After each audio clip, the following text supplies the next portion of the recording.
DD किसान, बदलते भारत की शान।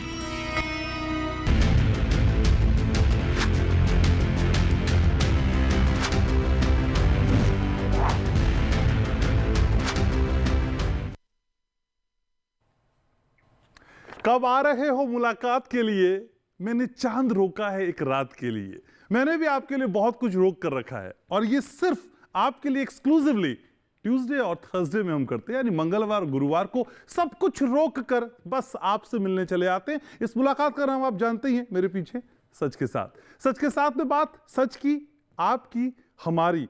जैसे मैं आपको मिलने के लिए आमंत्रित करता हूं ना, ऐसे ही ढेर सारे गांव, ढेर सारे किसान आपसे मिलने के लिए व्याकुल हैं, बेताब हैं और कह रहे हैं, निमंत्रण दे रहे हैं कि आ जाइए अतिथि गांव में।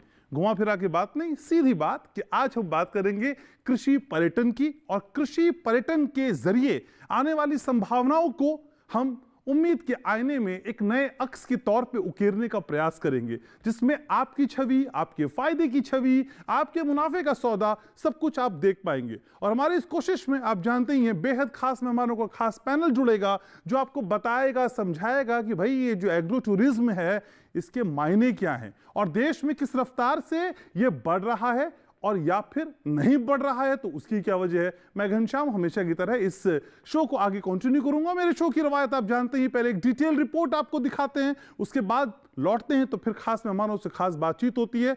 एक रिपोर्ट के बाद बेहद खास मेहमानों का अति उत्कृष्ट पैनल जुड़ेगा मेरे साथ। आप देखना शुरू कर चुके हैं आपका फेवरेट शो सच के साथ।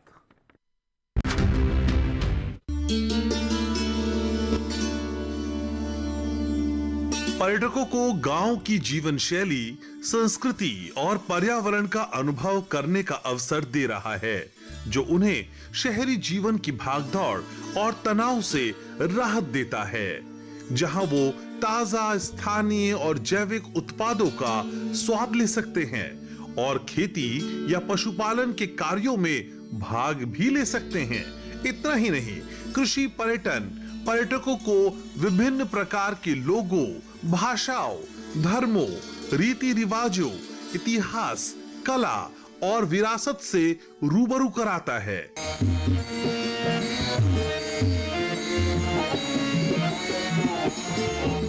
जो उनकी ज्ञान, समझ और दृष्टिकोण को भी बढ़ाता है। कृषि पर्यटन की अवधारणा नई नहीं है।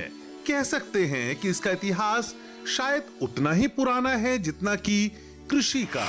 कुछ रिपोर्ट्स बताती हैं कि कृषि पर्यटन का आधुनिक रूप यूरोप और उत्तरी अमेरिका में 20वीं सदी के दौरान हुआ, जब कृषि के क्षेत्र में बदलाव और प्रतिस्पर्धा के कारण किसानों को अपनी आय में विविधता लाने की जरूरत पड़ी।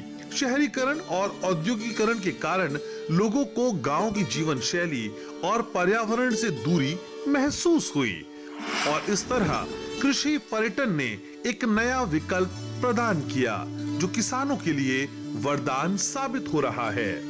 कृषि पर्यटन से किसानों को पारंपरिक कृषि के अलावा आय के और भी ज्यादा स्रोत मिलते हैं। स्थानीय लोगों को रोजगार के अवसर भी मिलते हैं। कृषि पर्यटन से स्थानीय व्यवसायियों को लाभ मिलने की भी उम्मीद बढ़ती है। साथ ही कृषि पर्यटन के दौरान कृषि आधारित गतिविधियों को रफ्तार भी मिलती है। किसानों को कृषि पर्यटन के जरिए ज्यादा से ज्यादा फायदा हो, इसके लिए हर साल 16 मई को विश्व कृषि पर्यटन दिवस भी मनाया जाता है। कृषि पर्यटन, जिसे अक्सर एग्री टूरिज्म के रूप में मनाया जाता है, एक बढ़ती हुई प्रवृत्ति है, जहां लोग कई तरह की गतिविधियों के लिए खेतों और फार्मों का दौरा करते हैं, जिसमें स्रोत से सीधे ताजा उपज खरीदना भी शामिल है। इस प्रकार के पर्यटन ने न केवल भारत में बल्कि विश्व स्तर पर भी लोकप्रियता हासिल की है। कृषि पर्यटन के जरिए किसानों और ग्रामीण समुदायों को आर्थिक और सामाजिक रूप से उन्नति करने में मदद मिल रही है। साथ ही शहरी लोगों को गांव की जीवन शैली, संस्कृति और पर्यावरण का अनुभव करने का मौका भी मिल रहा है। तो आज सच के साथ कार्यक्रम में जानने की कोशिश करेंगे कि कृषि पर्यटन को और ज्यादा विकसित करने के लिए किस तरह के प्रयास किए जाने की जरूरत है, किस स्तर पर राष्ट्रीय फ्रेमवर्क को और मजबूत किया जाए जिससे किसानों को कृषि पर्यटन के जरिए ज्यादा से ज्यादा लाभ मिल सके।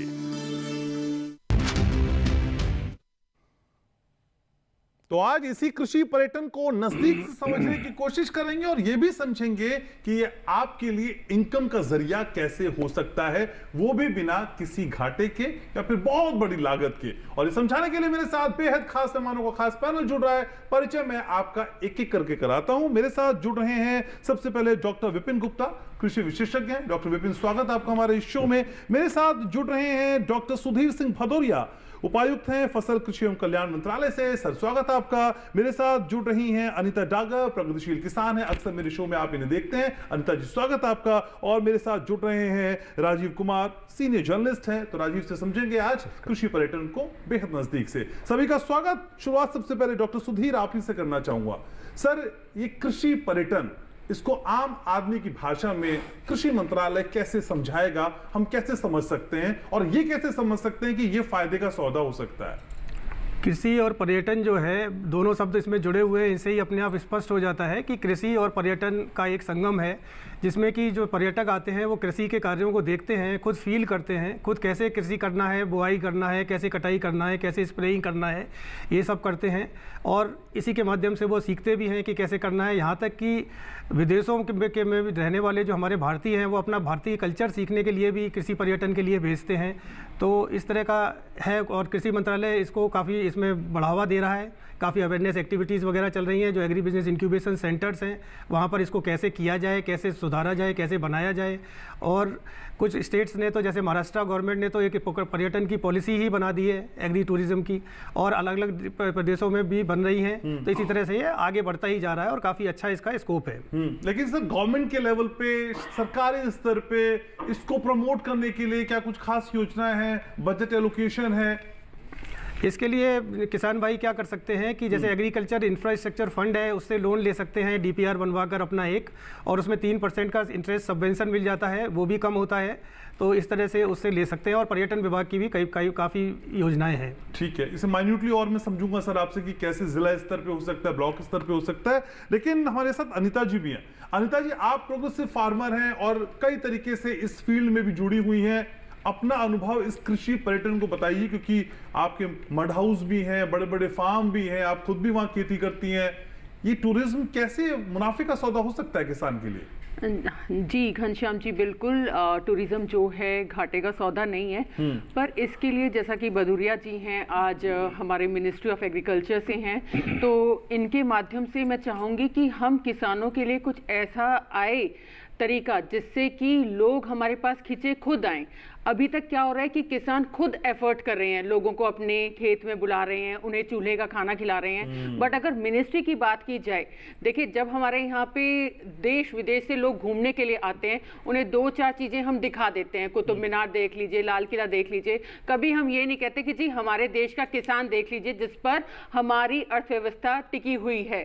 तो कभी भी मैंने देखा नहीं है कि इस तरीके का कार्यक्रम मंत्रालय ने चलाया हो और किसानों तक लोग बाहर से जो घूमने आते हैं वे पहुंचे। बहुत कुछ हुआ था ऐसा अनिता जी, गांव-गांव जाके कई कार्यक्रम आयोजित किए गए थे, ये सब कुछ हुआ था। ये थोड़ा सा जस्टिफाइड नहीं लग रहा मुझको। नहीं, देखिए, वो बहुत छोटे लेवल पर है, बहुत कम स्तर पर ऐसा देखने को मिलता है। प्रधानमंत्री हर बड़े स्तर पे कृषि उत्पादों की बात करते हैं, किसानों की बात करते हैं, उनके उत्थान की बात करते हैं, मिलेट्स की बात करते हैं, पहाड़ की बात करते हैं, रेगिस्तान की बात करते हैं, राजस्थान की बात करते हैं। आपके लिए बात ही नहीं हो रही है? नहीं, बात हो रही है, देखिए, लेकिन हमारे किसान कितने ज्यादा हैं, आप ये देखिए कितनों तक हम पहुंच पा रहे हैं। रीच को भी देखना पड़ेगा ना हमें, कि हमारे 40% किसान जो है उन तक हम पहुंच पा रहे हैं या सिर्फ 2-4 किसानों तक ही हम पहुंच अपनी रखकर सीमित रह गए हैं। तो मेरे ख्याल से इस चीज को बढ़ावा देना चाहिए। स्कूल में हमारे ऐसा पाठ्यक्रम आना चाहिए कि जो बच्चे किताबों में न्यूट्रिशन के बारे में पढ़ते हैं, बैलेंस डाइट के बारे में पढ़ते हैं, उसे वो जाके खुद खेतों में देखें, पोषक तत्वों के बारे में जानें, कुपोषण का शिकार बच्चे ना हो, खाने के साथ जुड़ाव महसूस हो, तो ये चीजें मंत्रालय ही पाठ्यक्रम में भी बदलाव लाकर कर सकता है, जिससे लोग किसान तक पहुंचे। पाठ्यक्रम में तो बहुत कुछ है, कौन सी चीजें हम देख पाते हैं कि पूरी तरीके से साकार हो जाती है? ये व्यवहारिक है क्या नीता जी, सही बताइए। कितनी चीजें आप पढ़ती हैं और इंप्लीमेंट कर लेती हैं मैडम? देखिए, सेहत पढ़ने पे सारी चीजें डिपेंड नहीं हो सकती, बाकी चीजें मैं एग्री कर रहा हूँ, लेकिन पाठ्यक्रम में जोड़ देने भर से एकदम चमत्कार हो जाएगा, ये मुझे समझ में नहीं आता। घनश्याम जी, अगर हम आज अपनी सेहत की बात करें तो बहुत से बच्चे जो हैं, इतनी रिसर्च होती है जिसमें ये पता चलता है कि वो कुपोषण का शिकार हैं। देखिए, फूड को हमें हर रूप में डेफिनेटली महत्व देना पड़ेगा, बिना उसके काम नहीं चल सकता। कि देखिए हमारी थाली में क्या आ रहा है, हमारा यूथ जो है उस पे हमारे देश का भविष्य टिका हुआ है। अब बच्चों को यही नहीं पता कि भाई आलू पेड़ पर लगता है या पौधे पर लगता है या जमीन के अंदर लगता है, तो वो बेसिक प्रिंसिपल्स बच्चों को तभी पता चलेंगे जब वो किसान के साथ जुड़ेंगे, खेतों में खुद चलेंगे बच्चे। तो कृषि पर्यटन से पहले कृषि समझना जरूरी है, आप ये कह रही हैं। बिल्कुल, और इसलिए भी समझना जरूरी है घनश्याम जी, जिससे कि बच्चे उसमें आए आगे और अपना भविष्य करियर उसमें बनाएं। तो वो जुड़ाव तभी होगा जब वो आकर देखेंगे। ठीक है, डॉक्टर विपिन मेरे साथ हैं। डॉक्टर विपिन, कृषि पर्यटन आज के समय में कितनी बड़ी जरूरत है? क्योंकि कई तरह की और दिक्कतें हैं जो किसानों की आय में बड़ी बाधा बनती है, लेकिन अगर इस माध्यम को ऑप्ट करते हैं तो आपको क्या लगता है कुछ रिलीफ मिलेगा, कुछ फायदा पहुंचेगा किसानों को? नमस्कार, पहले तो बहुत बहुत धन्यवाद मुझे सच के साथ के प्रोग्राम में इनवाइट करने के लिए Ghanshyam ji. Thank you sir. जैसा कि हम मोर देन 65% पॉपुलेशन आज के दिन, मोर देन 65 हम विलेजेस में ही अपना हमारा पॉपुलेशन है, और हर आदमी कहीं ना कहीं कम ज़्यादा करके गांव देहात से जुड़ा हुआ है, व्यापार से, बिजनेस से या सोशल इकोनॉमी के हिसाब से। और हमारे देश की जैसे कि प्रथा ही रही है अतिथि देवो भव, तो हमारा सब चीज़ें अपना ये गांव देहात से काफ़ी ज़्यादा जुड़ा हुआ है। और हम बाई चांस और फॉर्चुनेटली मिल्क व्यवसाय से जुड़े हुए हैं, दूध के व्यवसाय से। ईस्टर्न यूपी में और हरियाणा में हम तकरीबन मोर देन 40,000 फार्मर के साथ जुड़े हुए हैं, जिनसे डायरेक्ट दूध का हम अपना इकट्ठा करके उसको प्रोसेसिंग करते हैं, मिल्क प्रोसेसिंग करते हैं। और जैसा कि इनकम और डबल अपना प्रधानमंत्री साहब का जो एक वो है, double the income of the farmer, मैं समझता हूँ कि जो दूध का व्यवसाय अपने आप में बहुत बड़ा इनिशिएटिव और बड़ा प्रॉफिटेबल बिजनेस एक फार्मर के लिए है। जैसा भदौरिया साहब ने अभी करा कि 3% सब्वेंशन का वो इंटरेस्ट की स्कीम है, और लो एनिमल जो कैटल फार्म्स हैं, जिनके छोटे एनिमल फार्म्स हैं, उसके लिए स्टेट और गवर्नमेंट ऑफ इंडिया में बहुत सारी सुविधाएं, बहुत सारे प्रावधान हैं, जिसके अंदर की कम रेट ऑफ इंटरेस्ट के ऊपर में ये संभव है। और हमारा जो जहाँ तक बात है इसकी टूरिज़्म की, टूरिज़्म अपने आप में पुराने यूरोप से और ईस्टर्न अमेरिका से ये स्टार्ट हुआ था। अभी 2004 में डॉक्टर पंडिरप्पन महाराष्ट्र में उन्होंने एक ये एग्रो टूरिज़्म डेवलपमेंट कॉरपोरेशन बनाया था।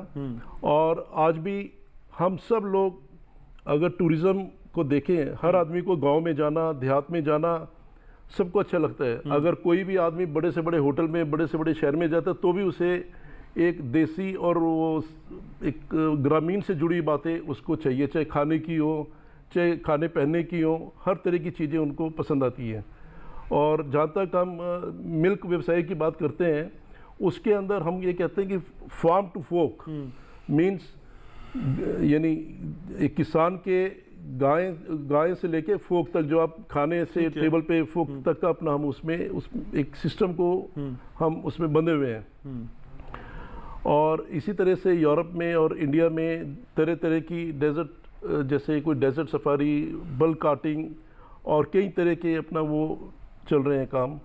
इसके लिए थोड़ी सी सुविधाएं विलेज लेवल पे, जैसे कि थोड़ा एक हॉस्पिटल्स का एक, और इसमें थोड़ा अच्छा एक इंफ्रास्ट्रक्चर हमें, मुझे लगता है कि थोड़ा देना पड़ेगा हमें, ताकि हमारे डोमेस्टिक और बाहर के जो लोग हैं वो ठीक है, तो कृषि पर्यटन को आगे बढ़ाने के लिए जो बेसिक सुविधाएं हैं, बेसिक नीड्स है, उनको भी हमें आगे बढ़ाना होगा। समझ गया सर मैं आपकी बात। मेरे साथ जुड़ रहे हैं सीनियर जर्नलिस्ट राजीव कुमार। राजीव जी, असल में कृषि पर्यटन के विस्तार के लिए जितनी कोशिशें होनी चाहिए थी, हम सब समझ रहे हैं, चलिए भाई फायदे का सौदा है, पैसा भी बढ़ेगा, किसान को भी फायदा होगा, लेकिन जो एग्जीक्यूशन ग्राउंड पे होना चाहिए था वो एग्जैक्टली हो रहा है क्या? उस टारगेट से हम कितनी दूर हैं सर?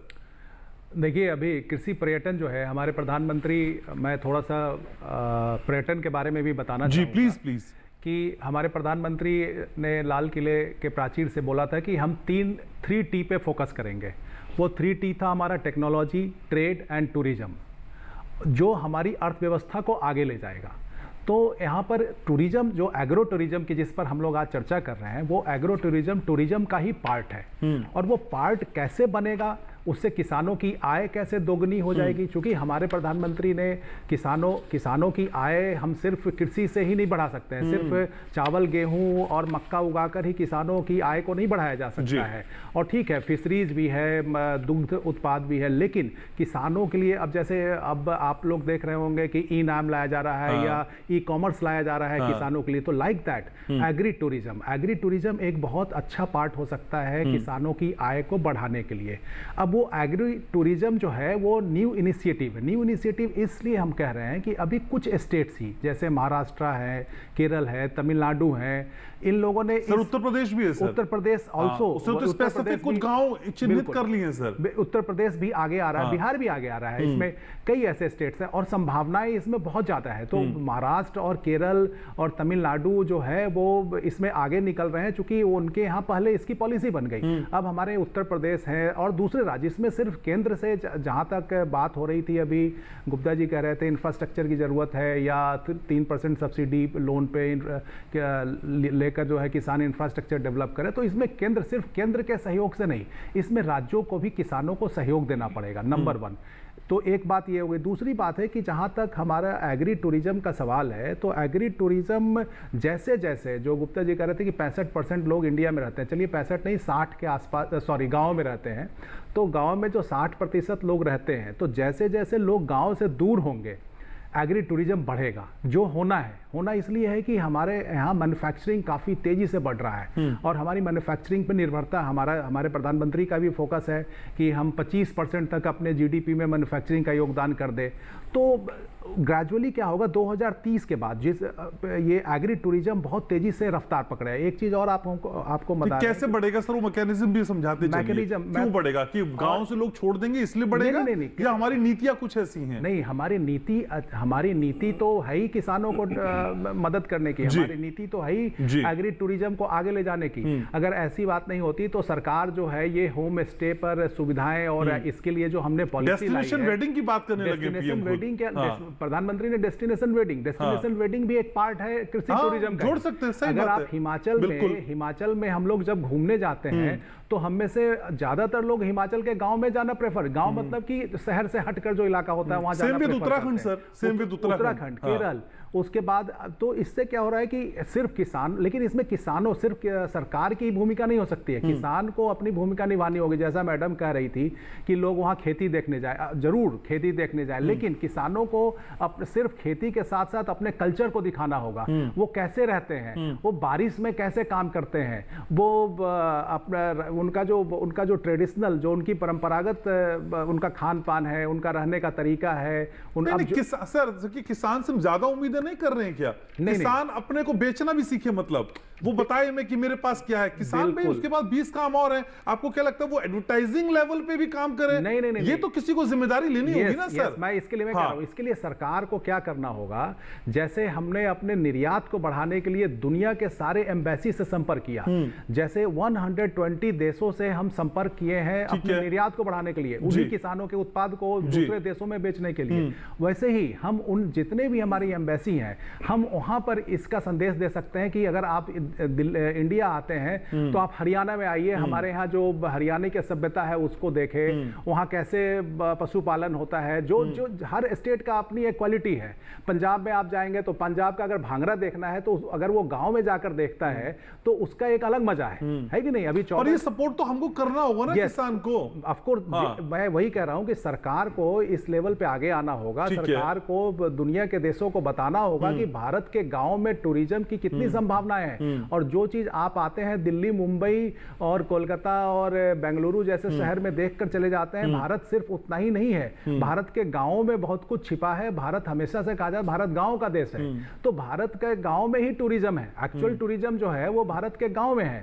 अब देश में सरकार को और किसानों को, ऐसा नहीं है कि किसान राजीव जी, लेकिन जब जब विदेशी मेहमान भारत की धरती पर आते हैं तो मुझे खुद अच्छे से याद है, कई प्रोग्राम तो मैंने कवर किए ग्राउंड पे जाके, जहां पे अलग अलग प्रांतों की डिशेस उन्हें परोसी जाती है, बताया जाता है, समझाया जाता है। वो सरकार की कोशिश है। सर एक ब्रेक के लिए रुक रहा हूं, प्लीज माफी के साथ, एक छोटे से ब्रेक के लिए रुक रहे हैं। ब्रेक के बाद लौटेंगे तो चर्चा को आगे यहीं से बढ़ाएंगे और यह भी समझेंगे कि कृषि पर्यटन के विस्तार के लिए जो कोशिशें की जा रही हैं, अगर वो नाकाफी हैं तो फिर हमको ऐड ऑन क्या करना है। ब्रेक के उस पार आप मेरे साथ रहेंगे, हमेशा से मुझको विश्वास रहा है। छोटा सा ब्रेक, जल्द लौट रहा हूं।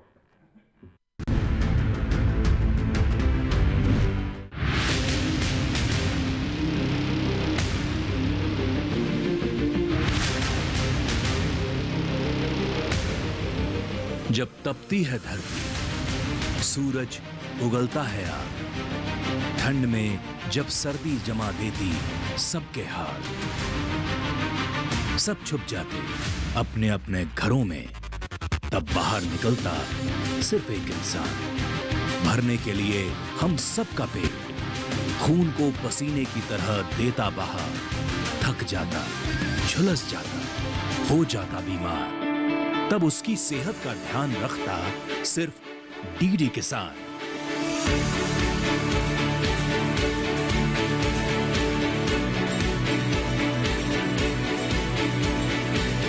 देखिए स्वस्थ किसान शनिवार शाम 6 बजे लाइव, सिर्फ दूरदर्शन किसान चैनल पर।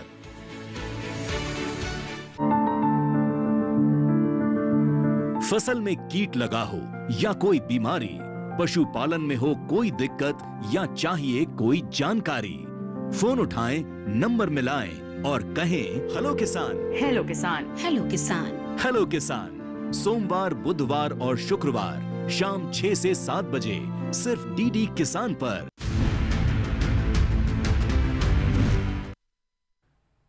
तो कृषि पर्यटन आपकी आय का एक खास और अहम जरिया हो सकता है, ये तो हम पहले फेज की चर्चा में समझे, लेकिन इसको आप कैसे ऑप्ट कर सकते हैं ये भी आज समझने की कोशिश है। डॉक्टर सुधीर सिंह भदौरिया मेरे साथ हैं, मंत्रालय से मेरे साथ हैं। तो डॉक्टर सुधीर, सबसे पहले तो ये कि मैं कहीं पढ़ रहा था कि यूपी ने तो 229 गांव को चिन्हित भी कर लिया है और वहां पे इस तरह के टूरिज्म को बढ़ावा देने की कोशिश की जा रही है। सर ये जो प्रोसेस होता है पूरा, वो पहले मेरे व्यूअर को समझाइए कि कैसे उन गांवों को चिन्हित किया जा रहा है जहां पे कृषि पर्यटन जैसी चीजों को डेवलप करने का प्रयास है।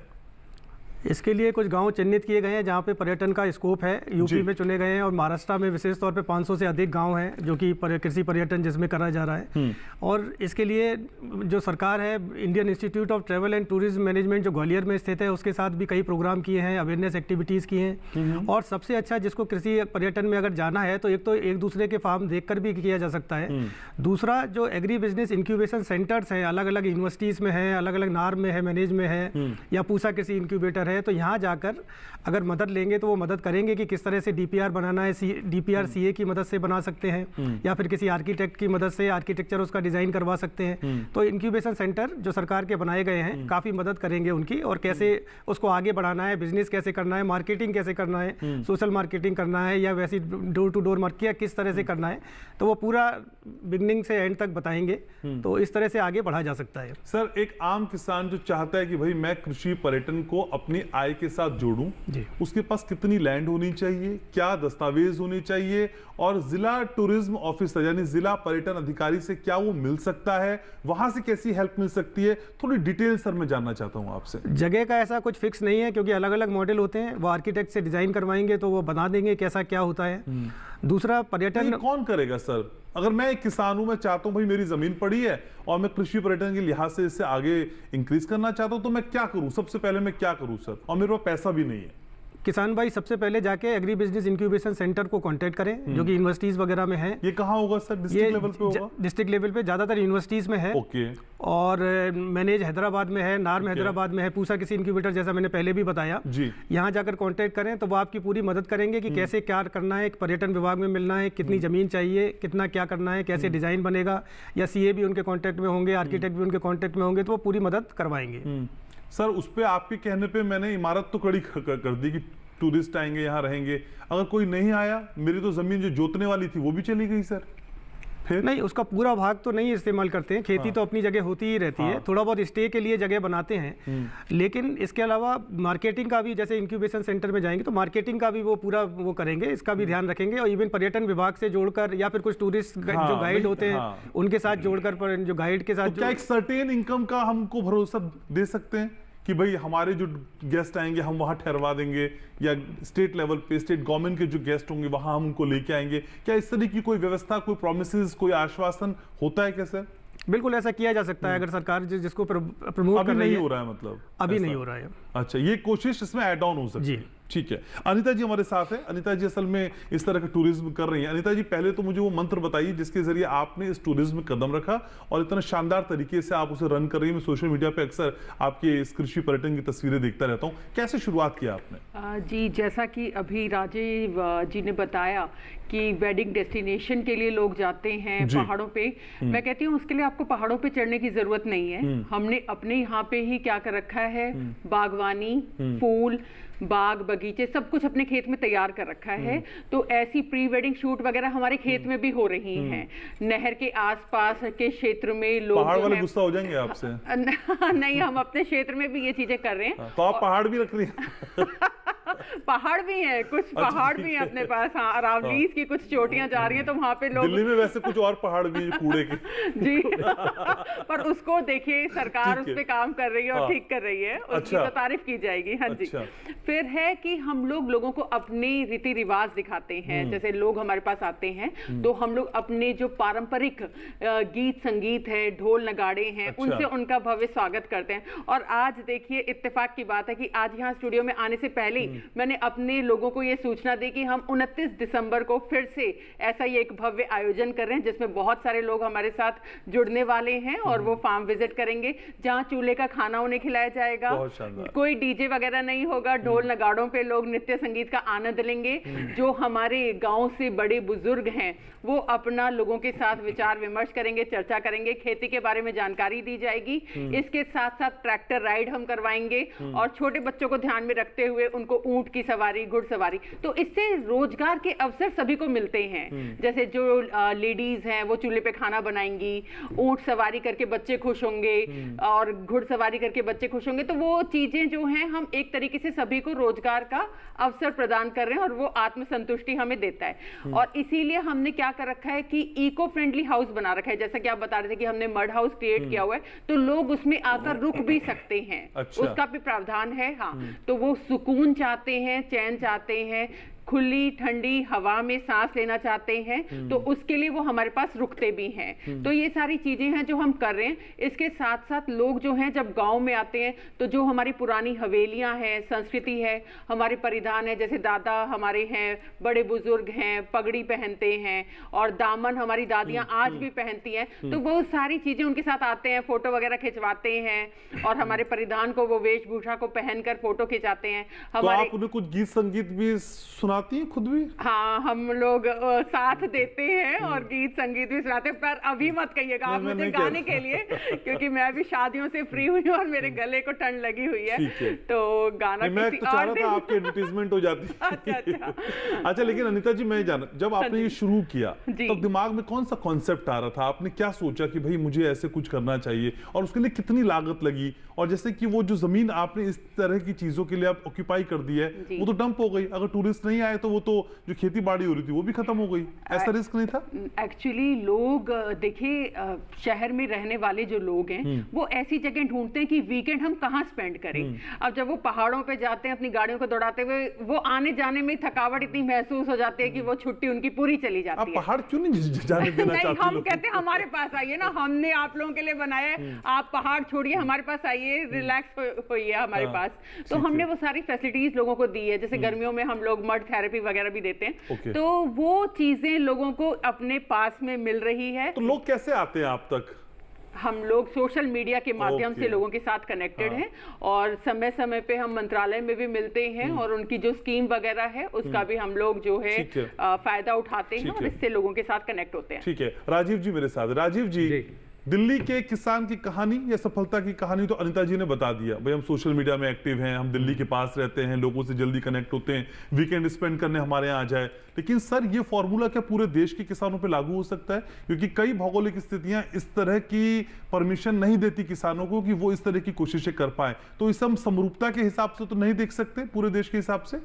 देखिए अनीता जी जो बता रही थी, जो सबसे पहले तो हम अपने किसान भाइयों को भी बताना चाहेंगे कि वो डिजिटल आज इंडिया में 1 अरब 100 करोड़ से ज़्यादा लोग इंटरनेट का इस्तेमाल कर रहे हैं, ठीक है। और हमारे किसान भाइयों के पास भी जो है वो इंटरनेट है, मोबाइल जो है उनके पास ऐसे फ़ोन है जिसमें वो इंटरनेट चलाते हैं, वो अपने कृषि प्रोग्राम भी देखते हैं। तो उस फ़ोन के माध्यम से वो अपने गांव में टूरिस्ट को बुला सकते हैं। अब वो कैसे बुला सकते हैं? वो कोई ज़रूरी नहीं है कि आप बहुत बड़ा फार्म हाउस बनाइए तभी टूरिस्ट आपके पास आएंगे। अगर एक शहर का बच्चा जो जिसके दादाजी ही गांव छोड़ दिए या 3 पीढ़ी से शहर में ही रह रहा है, 4 पीढ़ी से शहर में रह रहा है, वो बच्चे आज नहीं जानते हैं कि फसल जो है धान को कैसे काटा जाता है, गेहूं की बुआई कैसे होती है, आलू कैसे निकलता है। तो अगर आप उनको ये चीज़ें दिखाने के लिए भी बुलाते हैं उस समय और उसका प्रचार करते हैं कि आप हमारे यहाँ आइए उस टाइम में हार्वेस्टिंग के दौरान, कि कैसे धान को काटा जाता है, कैसे उसको चावल में बदला जाता है, कैसे आलू ज़मीन से निकाला जाता है, कैसे और खेती होती है, तो ऐसे समय में लोग आएंगे, लोग इंटरेस्ट लेते हैं, बच्चे भी जानना चाहते हैं। अनीता जी कह रही थी कि बच्चों को जानना चाहिए, अवश्य जानना चाहिए। और वो कैसे जान सकते हैं? वो प्रैक्टिकली ऐसे जान सकते हैं। तो मेरा मानना है, और मंत्रालय भी इस बात को मानता है, कई अधिकारी हमारे साथ बैठे हुए हैं, वो भी मानेंगे कि गार्जियन भी चाहते हैं कि बच्चों सर को ये तो पर बड़ा दुर्भाग्य नहीं लगता आपको? कृषि प्रधान देश भारत, पूरे विश्व में हमारी अलग पहचान इसी कृषि की वजह से, और हमें अपने बच्चों को ये बताना पड़ रहा है कि धान में क्या फर्क है, गेहूं में क्या फर्क है, चावल में क्या फर्क है, कैसे कटता है। मुझे तो लग रहा है इस हिसाब से हम शोकेस करके रख लें, बताना पड़ेगा कल को ये गेहूं होता है, ये चावल होता है, ये आटा होता है। तो एग्रो प्रोसेसिंग फूड आ रहा है, अब तो सब कुछ ऐसे मिल रहा है। ये तो बड़ी विडंबना है। अगर ऐसा ही है तो अगर ही खराब है। नहीं, देखिए क्या होता है, जैसे जैसे कोई देश विकास करता है, मैं आपको बता दूं अमेरिका में आज 92% लोग सर्विस सेक्टर पे डिपेंड करते हैं, सिर्फ 1.2% लोग कृषि पे डिपेंड करते हैं, 2% कह लीजिए। 9% लोग जो है वो मैन्युफैक्चरिंग पे डिपेंड करते हैं। वहाँ मैन्युफैक्चरिंग करने के लिए भी लोग तैयार नहीं होते। जैसे जैसे कोई देश विकास करता है, कृषि पर निर्भरता कम होती जाती है। तो जैसे हम 75 सालों में, खास करके पिछले 10 सालों में हमारी विकास की रफ्तार जो है काफ़ी तेज हुई है। पिछले 3 सालों से हम 8% की दर से विकास कर रहे हैं। तो धीरे धीरे क्या होगा, शहरीकरण होता है, और शहरीकरण जब होगा तो जब आप शहर में आ जाते हैं तो आप उस समय नहीं जाते हैं गाँव में खेती देखने, आप वहाँ के जो श्रमिक होते हैं उनको देते हैं। तो धीरे धीरे ये टूरिज्म, यही मैं वही बात पिछली बार अभी मैं यही बात कहना चाह रहा हूँ कि जैसे जैसे शहरीकरण होगा, जैसे जैसे मैन्युफैक्चरिंग पे निर्भरता बढ़ेगी, सर्विस सेक्टर ग्रो करेगा, वैसे ही वैसे ग्रामीण टूरिज्म के लिए बहुत बड़े अवसर निकलने वाले हैं। जिसमें सिर्फ अब किसानों को सिर्फ ये नहीं सोचना चाहिए कि वो अब फार्म हाउस बनाएगा तभी लोग आएंगे, नहीं, आपके घर में भी स्टे कर सकते हैं। मैं खुद बता रहा हूँ, मैं मुंशियारी गया था। बेसिक सुविधाएं तो आप देंगे ना? बेसिक सुविधाएं तो गांव में हो गया ना।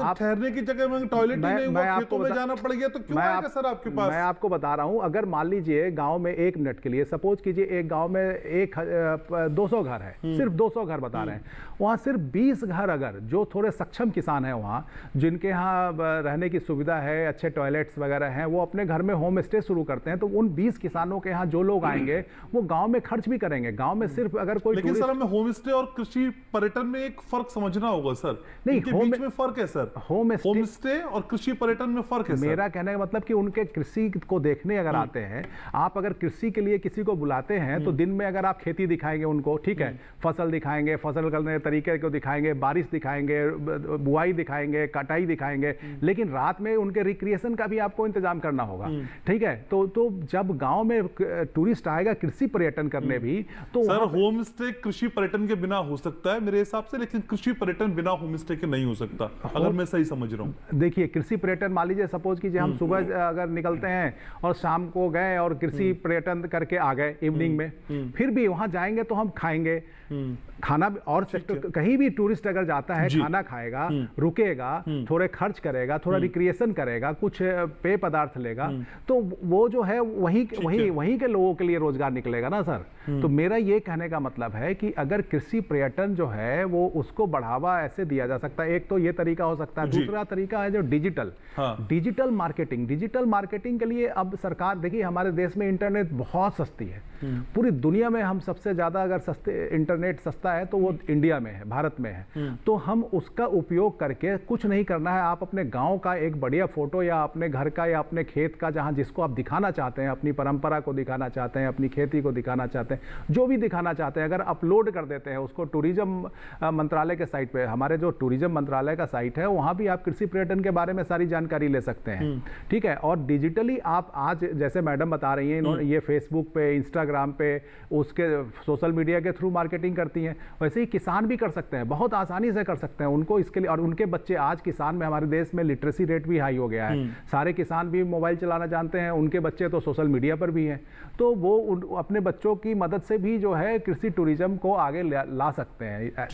ठीक है सर। तो डॉक्टर विपिन, ये समझा जाए कि बाजार और ग्राहकों और किसानों के बीच की जो दूरी है उसको भी ये कृषि पर्यटन कम कर सकता है, अगर सही मायने में डेवलप हो जाए, क्योंकि इसके जरिए उसको ग्राहक अपने घर पे मिल जाएंगे। डॉक्टर विपिन, इसमें जहाँ तक बात कृषि और टूरिज्म की बात है, कृषि के अंदर एक थोड़ा वैल्यू एडिशन की जहाँ तक बात करें घनश्याम जी, वैल्यू एडिशन भी होना बहुत इंपॉर्टेंट है। आज मैन्युफैक्चरिंग सेगमेंट में हमारी स्टेट और सेंट्रल गवर्नमेंट ने by the grace of God बहुत अच्छी और बहुत इनिशिएटिव वाली अपने पॉलिसीज़ हैं, जिसमें इंसेंटिव्स हैं तरह तरह के मैन्युफैक्चरिंग सेगमेंट्स के अंदर, और फार्मर को भी इंसेंटिव है। तो जितना एक्सपोर्ट हम, चाहे वो राइस का हो, वो मिल्क प्रोडक्ट्स का हो जी, या फ्रूट्स एंड वेजिटेबल्स का हो, तो उसमें वैल्यू एडिशन से एक आम किसान की इनकम भी बढ़ेगी। और जहाँ तक बात टूरिज्म के लिए, जैसे कहा कि एक इको फ्रेंडली और वो कुछ गेस्ट हाउसेज बनने चाहिए, तो कुछ सक्षम जो फार्मर्स हैं वो नेचुरली आगे आएंगे।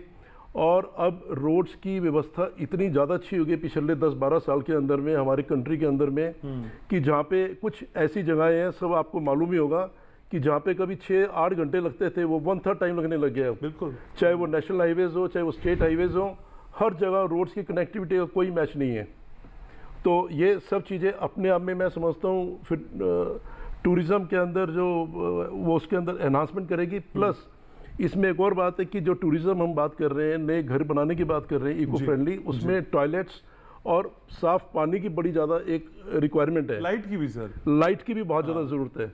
लाइट भी खैर अब बहुत अच्छा, हम गांव में तो रहना चाहते हैं लेकिन शहर की सुविधाओं के साथ, उसमें लाइट की भी खैर प्रोडक्शन बहुत ज़्यादा बढ़ रही है। अब सभी जगह, सभी राज्यों में बहुत ज़्यादा प्रोडक्शन हो रही है। और इसके साथ जो वहाँ के लोकल, हर गांव के, हर शहर के कुछ ना कुछ लोकल उनकी स्पेशलिटी हैं, चाहे वो हैंडीक्राफ्ट्स हो, चाहे वो कपड़े हो। आज किसी भी डिस्ट्रिक्ट लेवल पे आप जाइए, तो जैसे प्राइम मिनिस्टर साहब ने पहले उसको एक अनाउंस करा था कि भी हर डिस्ट्रिक्ट वाइज अपना उसमें उसकी स्पेशलाइज आइटम को बेचा जाए, तो उससे बड़ा ज़्यादा प्रेरणा मिली है हमारे देहात के अंदर काम करने वालों को। मैं खुद कुछ गाँव में जानता हूँ, जैसे कोई गुलाब की खेती है कहीं पे वो डिफरेंट तरह के जो वो आइटम्स हैं या प्रोडक्ट्स हैं, पापड़ बनते हैं, बड़ी बनती है, फ्रेगनेंस है, गुलाब का आपने जिक्र किया, गुलाब का है, अलग अलग खासियत है सब जगह की, मैं समझ गया। तो उसको सब तरह का अपना वो अपने लेवल पे वहाँ पे अपना बेचने का भी उसका सुविधा हो तो और ज़्यादा अच्छा रहेगा। लेकिन सर वो चीज़ हमारे पास है, ग्राहकों तक पहुँचानी है, लेकिन उसके बीच की एक बड़ी चीज़ है नेटवर्क। आपको क्या लगता है वो नेटवर्क बनाने में किसान सक्षम नजर आता है, ऑफलाइन हो चाहे ऑनलाइन हो? जैसे अभी पत्रकार महोदय कह रहे थे कि एक नेटवर्क ऑनलाइन के जरिए भी नेटवर्क डेवलप तो कर मैं सकते हैं। समझता हूँ इसमें घनश्याम जी कहीं ना कहीं जो सक्षम किसान है या व्यापारी वर्ग है उनको आपस में मिलजुल के एक काम का बनाना पड़ेगा। जैसा कि इतना अच्छा काम अपना कर रही अनीता जी कर रही हैं, तो एक वो अवेयरनेस अगेन, और एक वो मैं रोड्स के ऊपर में जो साइनेज है गांव की, साइनेज की और ज़्यादा व्यवस्था हो तो और ज़्यादा अच्छी बात है। कई बार पता ही नहीं चलता, बात है हाईवे के ऊपर जाते हैं या बड़ी लिंक रोड्स पे जाते हैं, साइनेज भी अपने में इम्पॉर्टेंट रोल है। आज आप यूरोप अमेरिका या कहीं पे जाइए जो डेवलप कंट्रीज़ हैं, ऑल दो हम भी बड़ी तेज़ी से विस्तार कर रहे हैं, हमारे कंट्री में भी बहुत तेज़ी से डेवलपमेंट बहुत तेज़ी से हो रहा है, बट वो उनकी एक व्यवस्था थोड़ी और अच्छी है। और यहाँ पे भी हिंदुस्तान के अंदर भी जो देहात और जो अर्बनाइजेशन बहुत तेज़ी से चल रहा है। आज ऑर्गेनिक प्रोडक्ट्स की हम बात करते हैं तो ऑर्गेनिक प्रोडक्ट्स अपने आप में बहुत अच्छी मिसाल है। हम खुद तकरीबन 100 गाँव के अंदर दूध की वो कराते हैं, उसमें कैटल फार्मिंग करा के, अच्छा, और वो करके फिर बटर को और मिल्क पाउडर को एक्सपोर्ट करते हैं हम। तो उससे आम कोई भी किसान है, जो भी किसान हमारे से जुड़े हुए हैं, तो उनको एक वैल्यू एडिशन तो मिलती ही है अपने उसमें। लेकिन अनीता जी, जिस नेटवर्क की मैं बात कर रहा हूँ, वो नेटवर्क की कमी खलती है क्या? अगर वो नेटवर्क मिल जाए किसान को जो बाजार के साथ या फिर उसके कस्टमर के साथ उसको कनेक्ट करे, तो और बात अच्छी बन सकती है। जी बिल्कुल घनश्याम जी, आप बिल्कुल ठीक कह रहे हैं। अगर ऐसा नेटवर्क या ऐसा कोई माध्यम मिल जाए तो वो फिर हर किसान की बल्ले बल्ले है। जैसा कि अभी गुप्ता जी ने बताया, 1 डिस्ट्रिक्ट 1 प्रोग्राम जो चल रहा है वो काफी अच्छा प्रोग्राम है। उसको हम इसके साथ कनेक्ट कर सकते हैं एग्रो टूरिज्म के साथ। उसमें क्या है कि लोग जब हमारे पास आएंगे तो वो उन्हीं आर्टिशियंस को जो वो काम करते हैं, क्योंकि हम खेती में क्या है, हमारी काफी सारी चीजें हैं जिनसे लोग उत्पाद बनाते हैं, जैसे मूढ़े बनते हैं बैठने के लिए, और ये डाब से मूंज से टोकरियां बनती हैं, झाड़ू बनते हैं। तो ये जो शिल्पकार हैं, जैसे कुम्हार मिट्टी के घड़े वगैरह बनाते हैं, तो लोग ये सब आकर देखते हैं। तो ये कनेक्टिविटी कहीं ना कहीं कुछ ऐसा होना चाहिए कार्यक्रम जिसके माध्यम से हम सारे मिलकर अपनी संस्कृति को बचा सकें। ठीक है, तो प्रयासों को रफ्तार देनी होगी। एक छोटे से ब्रेक के लिए रुक रहे, लेकिन इसी रफ्तार के साथ चर्चा को आगे बढ़ाएंगे। आप सभी मेरे साथ रहिएगा। छोटा सा ब्रेक, जल्द लौट रहा हूं।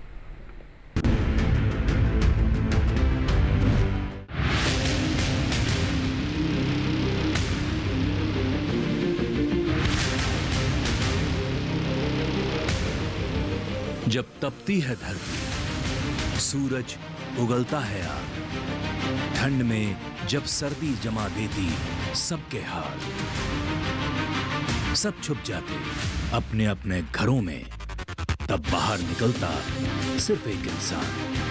भरने के लिए हम सबका पेट, खून को पसीने की तरह देता बहा, थक जाता, झुलस जाता, हो जाता बीमार, तब उसकी सेहत का ध्यान रखता सिर्फ डीडी किसान।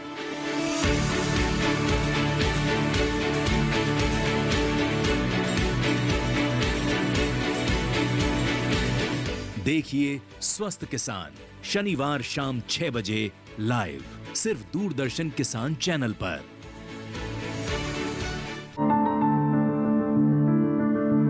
फसल में कीट लगा हो या कोई बीमारी, पशुपालन में हो कोई दिक्कत या चाहिए कोई जानकारी, फोन उठाएं, नंबर मिलाएं और कहें हेलो किसान। हेलो किसान। हेलो किसान। हेलो किसान, सोमवार, बुधवार और शुक्रवार शाम 6 से 7 बजे सिर्फ डीडी किसान पर। तो सच के साथ आप देख रहे हैं, और सच के साथ में आज हम बात कर रहे हैं कृषि पर्यटन की, जो आपके लिए एक अच्छा जरिया एक्स्ट्रा इनकम का हो सकता है। कैसे हो सकता है, कुछ चर्चा हमने की है। अगर शो आपने आधे में से देखा है तो शो के खत्म होने के बाद YouTube लिंक आपको आपके चैनल मिलेगा, उस पर आप पूरी तरीके से देख सकते हैं। लेकिन फिलहाल चर्चा का एक फेस बचा है, इसे आगे बढ़ाते हैं। हमारे साथ डॉक्टर सुधीर सिंह है। डॉक्टर सुधीर, असल में जब हम सरकारी स्तर पर कोशिशों की बात करते हैं तो जैसे अभी कुछ चर्चाएं आ रही है, आपने भी माना कि कुछ कोशिशें ऐड ऑन की जानी चाहिए। सर, अभी किस बात का इंतजार हम कर रहे हैं? नहीं, ऐसा नहीं है, प्रयास चल रहे हैं और काफ़ी अवेयरनेस एक्टिविटीज़ वगैरह चलाई जा रही हैं। कुछ टूरिज्म के साथ, जैसे ODOP का भी मैं बताया मैडम ने और गुप्ता जी ने, उसमें भी ODOP हर मिनिस्ट्री के साथ चल रहा है। जैसे आपने देखा होगा रेलवे स्टेशनों तक में भी ODOP स्टोर है, तो हर मिनिस्ट्री मिलकर ODOP को चला रही है। तो उसका भी और कोलैबोरेशन और चलाया जाता है उसको। मतलब ओडीओपी में क्या कर सकते हैं, मिनिस्ट्री के पास ये पूछा जाता है। तो फिर वो जैसे रेलवे स्टेशन पे वो लगाया तो एक स्टॉल लगा दिया, तो ऐसे हर मिनिस्ट्री एग्रीकल्चर क्या कर सकता है उसमें, या फिर कॉमर्स क्या कर सकता है। तो इस तरह से उसको और भी बढ़ाने की जरूरत है, यह मैं मानता हूँ। टूरिज्म के साथ एग्रीकल्चर को अगर थोड़ा ज़्यादा बढ़ाए टूरिज्म मिनिस्ट्री के साथ, तो वो आगे बढ़ेगा और वह जरूरी है। लेकिन किसान ये कह रहे हैं सर हमें समझ में नहीं आ रहा ना, हम बढ़ाएं कैसे इसको। चाहता तो बहुत कुछ है किसान, लेकिन ना उसके पास नेटवर्क है, ना उसके पास कस्टमर्स हैं, ना उसके पास क्लाइंट्स हैं, ना उसको एडवर्टीज करने आता है। वो कर सकता है लेकिन उसे बताना पड़ेगा। क्या कुछ वर्कशॉप्स, कुछ इस तरह का वाद संवाद, या फिर कुछ उनके पास जाके कुछ शिविर लगाए जाएं, कुछ जानकारियां हों, संगोष्ठियां हों, क्या ऐसा हम कुछ कर सकते हैं, या आपके दिमाग में कुछ और आ रहा हो? यह प्रसार की गतिविधियां हैं, जैसे कि संगोष्ठियां हैं, या फिर वहाँ डोर टू डोर जाकर उन्हें समझाया जाए। लेकिन सबसे अच्छा, जैसा कि घनश्याम जी मैंने पहले भी बताया कि एग्री बिजनेस इंक्यूबेशन सेंटर में वो कांटेक्ट कर लें, तो वो वन स्टॉप विंडो है, वहाँ पर सारा उनको जानकारी मिल जाएगा। और मार्केटिंग वगैरह से लेके पूरा कैसे डीपीआर, डिटेल प्रोजेक्ट रिपोर्ट वगैरह, मार्केटिंग भी कैसे करेंगे, क्या करेंगे और कहाँ कहाँ कॉन्टेक्ट करें, टूरिज्म के साथ कनेक्ट भी करा देंगे वो, तो वो पूरी मदद करेंगे। वहाँ से ही उनका एक जगह से ही सारा काम हो जाएगा। लेकिन डॉक्टर सुधीर, आपको नहीं लगता कि कई बार पढ़ाना लेकिन उससे प्रैक्टिकली करना, दोनों में अंतर होता है? हमने भी कई बार देखा, जो पढ़ा वो हमने आगे चल के हमारे काम ही नहीं आया, जो काम आ रहा है वो हम करते करते सीख रहे हैं। अगर कोई मॉडल उनके सामने पेश किया जाए, कोई एग्जाम्पल दिखाया जाए, या उन किसानों को उन गाँव में जाके ले जाया जाए जहाँ पे इस तरह की गतिविधियां हो रही हैं, आपको नहीं ज्यादा इन्हेंसमेंट होगा? बिल्कुल होगा। जैसे अनीता जी का है, जैसे इसको अगर देखने जाते हैं लोग, तो उसमें मतलब उनको निश्चित ही सीखने को मिलेगा, और वो उनके मन में विचार भी आएगा कि उनको वो अपना कैसे इसको स्टार्ट कर सकते हैं।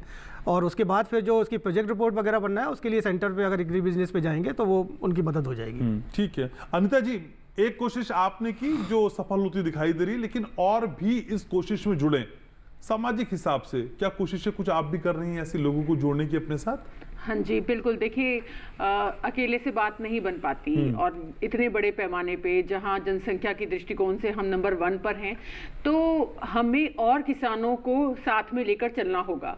इसके लिए हम क्या करते हैं, अपने जितने भी किसान साथी हैं, किसान भाई हैं, और आपको मैं ये बताना चाहूँगी कि जितने, जैसे जम्मू कश्मीर से लेके आप तमिलनाडु तक जो भी हमारे किसान हैं, हम कोशिश करते हैं कि उन्हें ऐसा प्लेटफॉर्म मिले। आज ही बात हो रही थी, कुछ हमारे जो किसान हैं केरल में हैं, वो काजू वगैरह की प्रोसेसिंग करते हैं, तो उनसे बात हो रही थी, तो वो मार्केट चाहते थे अपने उत्पाद के लिए। तो हमने उन्हें बताया कि जी आप हमारे पास आइए और हम जो भी आपका सपोर्ट कर सकते हैं वो करेंगे। तो हमें किसानों को साथ लेके चलना होगा। इसके लिए हम समय समय पे अपने यहाँ पे जैविक किसान मिलन समारोह करते हैं, जिससे लोगों को ट्रेनिंग वगैरह मिले, प्राकृतिक खेती को वो अपनाएं। तो किसान एक दूसरे को भी काफ़ी अच्छे स्तर पर सपोर्ट कर रहे हैं, और फिर देखिए कितना एग्रो टूरिज्म में बदलाव देखने को मिलता है समय के साथ साथ, वो देखने के लिए चीज़ है। पर हाँ, हम लोग अपनी तरफ से कोशिश पूरी कर रहे हैं। लेकिन ऐसे किसानों को जब आप समझाते हैं कि भाई देखिए एग्री टूरिज्म में आइए, तो आसानी से समझ जाते हैं? कहीं ये तो नहीं कहते भाई हमारी जमीन है, असली फसल हो रही है तो उसे भी खत्म करवा दोगी? नहीं नहीं घनश्याम जी, जैसा कि सरकार देखिए खुलकर सामने आ रही है और जैविक खेती को बढ़ावा दे रही है, तो किसानों में ये समझ आ रही है, और अपनी आय को दुगनी करने के लिए हाँ, किसान जो हैं अब जागृत हो रहे हैं, जागरूक हो रहे हैं, और वो कोशिश कर रहे हैं कि वो अपने स्तर पर कैसे बदलाव में साथ दे सकें, और वो आगे बढ़कर आ रहे हैं। और जैसा कि आप कह रहे थे, तो मुझे 2 लाइन याद आ रही है गाने की, जो हम लोग अपने लोगों का वेलकम करते हुए गाते हैं, तो मैं आपको सुना भी देती हूँ। बिल्कुल हाँ, मुझे याद आ गया तो मैं सुना भी देती हूँ। गोरी मटकनी ने चुंदड़ लिया ओढ़, गोरी मटकनी ने चुंदड़ लिया ओढ़, ओ गोरी न्यू मटके रे गोरी न्यू मटके, आन दे तेरी सासू ने तेरा चुंदड़ दूं तरवाए, आन दे तेरी सासू ने तेरा चुंदड़ न्यू तरवाए, ओ गोरी क्यों सुबह के रे गोरी क्यों सुबह के। तो वेलकम तो हुआ, लेकिन वेलकम में फिर देते क्या है वहाँ पे खाने के लिए? क्योंकि खाना मेरा फेवरेट बिजनेस है। देसी खाना देते हैं। और घनश्याम जी, इस बार आपको जरूर आना है हमारे यहाँ पर, समय निकालिए आप भी। और हम लोगों को देसी चूल्हे पे बना के मक्के की रोटी, सीजनल चीजें देते हैं, जैसे अभी सर्दियों का सीजन है, मक्के की रोटी, बाजरे की रोटी, सरसों का साग, और हम लोग बाजरे की खिचड़ी कड़ी पकौड़ा ये सब मेन्यू में रखते हैं, सिलबट्टे की चटनी रखते हैं और लोगों को ये सब खिलाते हैं। मैम ऐसा मत बोलिए, शो से हम सब वहीं चल पड़ेंगे आपके साथ। ठीक है, ठीक है राजीव जी, लेकिन जो प्रोत्साहन, जो मान्यता, जो रिकॉग्नाइजेशन, जिस तरह की नीतियां एकदम परफेक्ट होनी चाहिए थी, वो समझ में आ रहा है कि अभी उसमें कुछ काम करने की जरूरत है? देखिए, मैं पहले भी कह चुका हूं कि अभी ये सब्जेक्ट जो एग्री टूरिज्म है, ये शुरुआत है। ये किसानों के हित के लिए सरकार ने एक पहल की है और टूरिज्म मंत्रालय से इसको जोड़ा गया है। तो इसमें किसानों को भी आगे आना होगा और सिर्फ केंद्र सरकार के बूते हम इसको सफल नहीं कर सकते हैं, राज्य सरकार को और जिला स्तर पे आगे आना होगा। अब जैसे इन लोगों ने कहा ओडीओपी क्या है? One district one product. जैसे वो हमारे कृषि मंत्रालय के अधिकारी बता रहे थे कि ओडीओपी के लिए हर स्टेशन पे उस उत्पाद की जानकारी मिलती है, उनका स्टॉल लगा दिया जाता है। तो ओडीओपी की तरह ही हम विलेज स्तर पे, गाँव के स्तर पे हम उसका प्रचार करना होगा कि हमारे जिले में ये गाँव है और इस गांव की ये खासियत है। जहां आप जाकर देखिए तो ये हर जिले का जो प्रशासन है, डीएम है, उस लेवल पे भी उसका प्रचार करवाया जा सकता है। और इसको राज्यों की तरफ से, जैसे अभी यूपी में आपने बताया 500 गांवों को चिन्हित किया गया है, 229 गांव को, तो उस गांव में खासियत होगी। जैसे हर डिस्ट्रिक्ट का एक प्रोडक्ट है, one district one product, ODOP, like that. उस 229 गांव में भी खासियत होगी जिसको यूपी सरकार प्रमोट करेगी। तो ऐसे ही हर राज्य को अपने राज्यों के कुछ गांवों को चिन्हित करना चाहिए जहां उनकी खासियत को आप बेचिए, लोगों को बताइए। दिल्ली में, मुंबई में, बेंगलुरु में, कोलकाता जैसे मेट्रो शहर में हमारे जैसे लोग जो दिल्ली आ गए, मान लीजिए 40 सालों से दिल्ली में रह रहे हैं, अब गांव जाते हैं, हमारे बच्चे वहां जाएंगे, चाहते हैं कि वो गांव को देखे, गांव को समझे, गांव के कल्चर को समझे, खेती कैसे होती है वो जाने। तो इसके लिए वो कहां जाना चाहेंगे? गांव में जाना चाहेंगे। सर, आप कितनी बार जा पाते हैं गांव? नहीं, मैं खुद तो चला ही जाता हूं, 2-3 बार तो चला ही जाता हूं। अच्छा, बच्चों को ले जाते हैं? बिल्कुल ले जाता हूं, मैं गांव में बच्चों को दिखलाता भी हूं। देखिए, ये टूरिज्म के साथ साथ क्या है ना कि हमारे बच्चों को खेती और चीजों को जानने की बात है, ये नॉलेज की बात है। अगर वो कोई बच्चा, सर आप बहुत खुशकिस्मत है कि साल में 3-4 बार चले जा रहे हैं गाँव में। इतनी छुट्टियां मिल जाती हैं सर? नहीं, छुट्टियां तो निकालनी पड़ती है ना। ठीक है, ये तो जोक का पार्ट है। हाँ। ठीक है, लेकिन ये कोशिशें सर रफ्तार के साथ जो हमें करनी है, उसमें बेसिकली किसान को कैसे समझ में आएगा? किसी गांव वाले को कई बार नहीं समझ में आता, भाई मेरी खासियत ये है। कई बार ऐसा होता है, बहुत एक्सपर्ट होते हैं किसान, बहुत सारी जानकारियां होती है, लेकिन खुद को नहीं पता होता है, उनको कोई बताने वाला, समझाने वाला हो। यही काम आता है, प्रशासन का काम यही होता है। जो प्रशासन होता है उनका काम क्या होता है? वहां पे एक्सपर्ट को वो भेजते हैं, उनको ट्रेनिंग देते हैं, उनका वर्कशॉप कराते हैं, और नहीं कराते हैं तो उनको कराना चाहिए मेरे ख्याल से, ताकि जो है वो गांव वाले समझ सके कि हम इस छोटे से घर को भी खूबसूरत बनाकर, इस मड हाउस को भी, इस झोपड़पट्टी को भी खूबसूरत बनाकर, अच्छे तरीके से पेंट करके और तरीके से उसमें बेड लगाकर और एक टॉयलेट की सुविधा देकर लोगों को बुला सकते हैं, अट्रैक्ट कर सकते हैं। देखिए, देश में अब गांव बिजली की कोई समस्या नहीं है। इंडिया के हर गांव में बिजली है, और बिजली सिर्फ बल्ब लगाने के लिए नहीं है, वहां बिजली जलती, बत्ती आती है जिसको बोलते हैं। तो अब इंफ्रास्ट्रक्चर, सड़कें बन चुकी है, ग्रामीण सड़कें काफी डेवलप हो चुकी हैं। तो अब मान लीजिए महाराष्ट्र में तो काफी टूरिज्म है, कुछ उनको टूरिज्म विजिट, किसानों को टूरिज्म दिखाना चाहिए, जो महाराष्ट्र के गाँव वाले कैसे विलेज टूरिज्म कर रहे हैं, एग्री टूरिज्म कर रहे हैं। तो फिर ऐसे ही जब वो जाकर 3-4 टिप्स कोई आ रही है समझ में जो किसानों को आप इस वक्त दे सकते हैं? बेसिक किसान जो अभी हमारे शो को देख के सोच रहा हो यार चलो मैं करता हूं, वो क्या करे सर? नहीं, वो सबसे पहले तो उसको ये चिन्हित करना चाहिए, खुद को देखना चाहिए कि हम क्या दिखा सकते हैं लोगों को, हमारी ऐसी कौन सी खासियत है जिससे लोग आकर्षित होंगे। ठीक है, उसने चिन्हित कर लिया। मान लीजिए अगर किसी गांव में अच्छी बारिश होती है और बारिश में उनके पास रहने का इंतजाम है अच्छा, तो वो बारिश के लिए भी लोगों को बुला सकते हैं। या मान लीजिए अभी धान की खेती हुई थी अभी जस्ट अभी, या फिर गेहूं, मार्च में गेहूं की कटाई शुरू होगी, तो वो कटाई देखने के लिए बुला सकते हैं कि आप कटाई कैसे, गेहूं की कटाई होती है और कैसे हार्वेस्टिंग होती है, उसको देखने के लिए आप आ सकते हैं। तो ये सब उस समय उनको चिन्हित करना होगा, नंबर 1। नंबर 2, उनको अवेयर, अपने बारे में बताने के लिए, अपने गाँव को बताने के लिए जिला प्रशासन से पंचायत लेवल पे संपर्क होना चाहिए। देखिए, ग्राम पंचायत जो है आज, अगर इंटरनेट मार्केटिंग जो अमेजॉन है, फ्लिपकार्ट है, वो गांव-गांव तक सामान बेच रहा है। कैसे बेच रहा है? उस गांव के उत्पादों को ले जा रहा है, डायरेक्ट गांव से कनेक्ट हो रहा है, मिर्जापुर से वो डायरेक्ट कनेक्ट हो जा रहा है, बनारस से डायरेक्ट कनेक्ट हो जा रहा है, सीधा गांव में जाता है, उसके लोकल आदमी आते हैं और सामान उठाकर उसको जो है दे देते हैं। कैसे देते हैं? इंटरनेट के माध्यम से, ग्राम पंचायत के माध्यम से। तो ग्राम पंचायत लेवल पे इसकी पहल होनी चाहिए, हर ग्राम पंचायत लेवल पे इसकी पहल होनी चाहिए। गाँवों को चिन्हित करना पड़ेगा, किसानों को अवेयर करना पड़ेगा, उनको दिखाना पड़ेगा कि कैसे कर सकते हैं, कैसे लोगों से, क्योंकि रोजगार बहुत निकलेगा। अगर देखिए गांव में सिर्फ खेती है, अगर कृषि टूरिज्म डेवलप हो जाएगा तो गांव के अन्य लोगों को भी रोजगार मिलेगा, क्योंकि वहां जो लोग भी आएंगे वो चाय पीना, जैसे हम आप जाते होंगे पहाड़ों पे, तो आप सुबह निकलते होंगे, चले जाते होंगे चाय पीना, तो उस चाय स्टॉल पे आप जाते हैं, बिस्किट खाते हैं, चाय पीते हैं, कुछ खर्च करते हैं, फिर कुछ और खाते हैं, फिर इवनिंग में स्नैक्स लेते हैं गाँव के, कई बार चार गुना दाम पे पीते हैं। बिल्कुल पीते हैं। तो आप तो ये पूरा गांव की इकोनॉमी डेवलप करेंगे। ठीक है सर, आखिरी पड़ाव पे पहुंच रहा हूं। डॉक्टर विपिन गुप्ता, चलते चलते आप कुछ ऐड ऑन करना चाह रहे थे, जल्दी से करिए, फिर मैं शो को वाइंड अप करूं। मेरा एक सुझाव ये है कि जैसे एग्रो टूरिज्म की बात हम कर रहे हैं, इसमें जैसे सबके अपने अपने सुझाव हैं। ठीक है, मेरा एक सुझाव ये है कि जो कुछ अच्छे जो किसान हैं, जैसे बेसिक फैसिलिटीज़ हैं, वो तो एक ज़रूरी है, और डिस्ट्रिक्ट और तहसील लेवल पे कुछ बिजनेस, कुछ व्यापारिक आदमी आपस में मिलके, और वो चाहे एसोसिएशन लेवल पे उन लोगों को आपस में जागृत करें, आपस में प्रेरित करें कि गवर्नमेंट सारे काम नहीं कर सकती, कहीं ना कहीं पब्लिक को, एक हर आदमी को कहीं ना कहीं अवेयरनेस अपना लानी पड़ेगी। जो जिस व्यापार में, जिस क्षेत्र में है, उसको आगे बढ़ के उसमें काम मेरे ख्याल में हमें करना चाहिए। और जैसा कि अभी राजीव जी ने आपने बात करी वो गांव की, देहात की, मैं लास्ट ईयर चेरापूंजी गया था, तो चेरापूंजी जाके मैक्सिमम बारिश होती है, बहुत इंटीरियर के अंदर जाके, मैं शॉर्ट में बात करूंगा, वहाँ पे हम तकरीबन 100 फैमिलीज थी, और वहाँ पे सबका मन ये होता था कि बड़े होटल में ना जाके चाय और पकोड़े और खाना कुछ छोटे वहाँ पे खाया जाए, किसी अपना।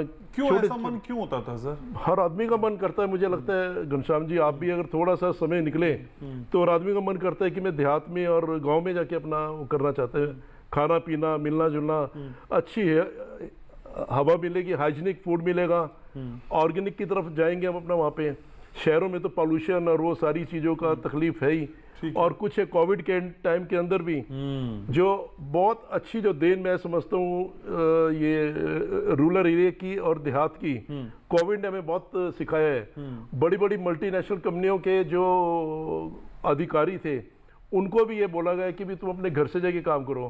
अब उन आदमियों का ये मन करता है अपने घर से ही काम करे जाके इंटीरियर के अंदर में, क्योंकि इंटरनेट की फैसिलिटी है। कई स्टेट में रिवर माइग्रेशन हुआ है सर, रिवर्स माइग्रेशन हुआ है। आई नो गुड़गांव में और दिल्ली में जो अच्छी जो एमएनसीज कंपनी थी, उनके ऑफिस में लोग आधे रह गए हैं। वो कहते हैं कि अपने घर से काम करेंगे, उसमें कंपनीज को भी बेनिफिट हुआ है और आम आदमी को भी अपने घर से अपना तो सिर्फ ये पर्यटन नहीं है, चहुमुखी विकास की दिशा है, जिसमें हमें आगे बढ़ना होगा। समय मेरे पास इतना ही है सर। आप सभी मेहमानों का बहुत बहुत शुक्रिया, आपने समय निकाले, चर्चा में जुड़े, thank you so very much. तो फिर कृषि पर्यटन के लिहाज से आज के शो को आपने देखा, क्या क्या चीजें समझ में आई मैं जानता हूं। अगर ये शो थोड़ा सा मिस हो गया तो थोड़ी ही देर बाद YouTube पे इसका पूरा लिंक आपके पास होगा, आप देख सकते हैं। मुझको आपके कमेंट का भाई बेसब्री से इंतजार रहता है। इस शो के बाद अगर कृषि पर्यटन के लिए निकल रहे हैं तो मंगलवार तक लौट आइए, क्योंकि मंगलवार को फिर मैं 6 बजे आपसे मिलूंगा। देखते रहिए सच के साथ, डीडी किसान, हम ही हैं आपके साथ रहते।